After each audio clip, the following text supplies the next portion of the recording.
Wow, কি সুন্দর আবহাওয়া, মনে হয় বৃষ্টি আসবে। তুই ঠিক বলছস, আবহাওয়াটা সেই সুন্দর। চল কয়েকটা রিল বানাই।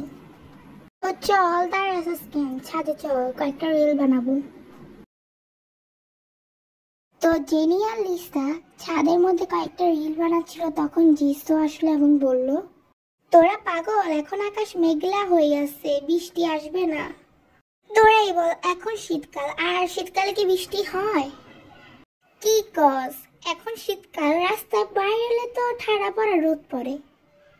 হ, লিসা তো ঠিকই বলতেছে, দুপুরে ঠাড়া পড়া রোদ, সকালে ঠান্ডা, আবার রাতে ঠান্ডা, আবার বিকালে গরম। তোরা কি জানোস না, ঋতু তো এখন আর 6টা না, হয়ে গেছে 3টা।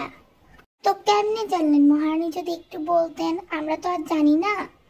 কোন ঋতু হইল 3টা, গ্রীষ্ম, বর্ষা, শীত। তোরা যদি আজকে বই খাতা পড়তি তাইলে বুঝতি। তো মহারানী বলেন, এটা বইয়ের কোন পাতায় কোথায় লেখা আছে? আমিও যাই দেখি। মানে মোবাইলে দেখছিলাম, তাই তো ওর উপর একটু চাপা মারলাম। এখন ঋতুদেরও আমাদের মতো 101বার মুড চেঞ্জ, বুঝছ না?